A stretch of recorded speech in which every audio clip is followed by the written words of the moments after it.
One thing we like to see within our groups is to see leaders develop other leaders. So what is one way that leaders could do that? An illustration that I always like to think about is that discipleship is never a dead end. Or it's never like a cul-de-sac where you're just kind of driving in and driving out. Okay, we've done this study. All right, what's next? We don't want to think of discipleship as a dead end. We want to think of it as more of a relay race. Or like, hey, you're taking something, you're passing it on for them to take it, to continue to go and to pass it on.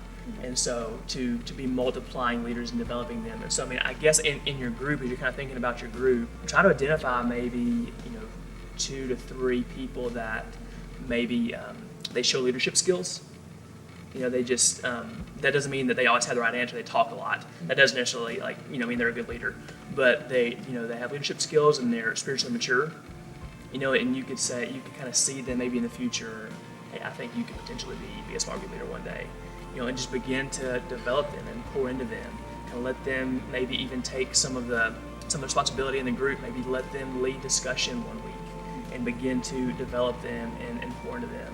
So I think that's kind of one way that we can just continue to be multiplying more leaders out of our groups is be looking for them, be praying, God, who in my group would you have me pour into more intentionally to hopefully one day for them to kind of lead up or step up and lead a group. A couple of things that I've done in our group. So I'm trying to watch for, so when we've had food, right?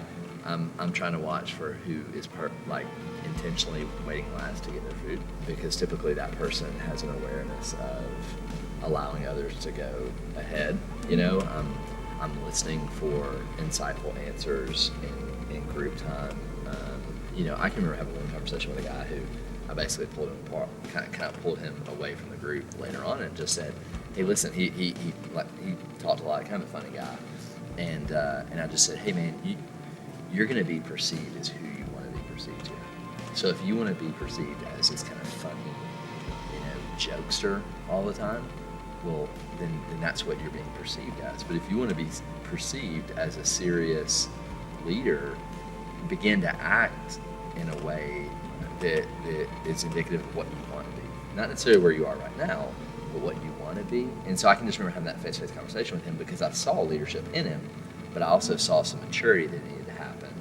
And so I just think it takes having observing well in group, right? Observing and seeing who is serving in the group time, also who's providing valuable answers, but also then having the conversations that you need to have where you can reproduce past that. Yeah. So one thing that I've seen in groups that works really well is having, once you've identified those key leaders, giving 3 mini roles within your group.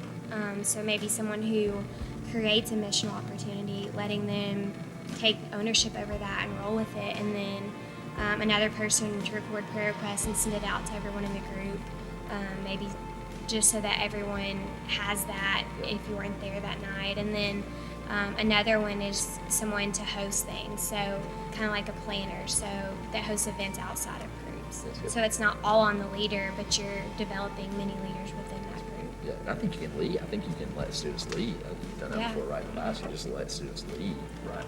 And then you kind of observe, watch them kind of stumble through that process. Mm-hmm.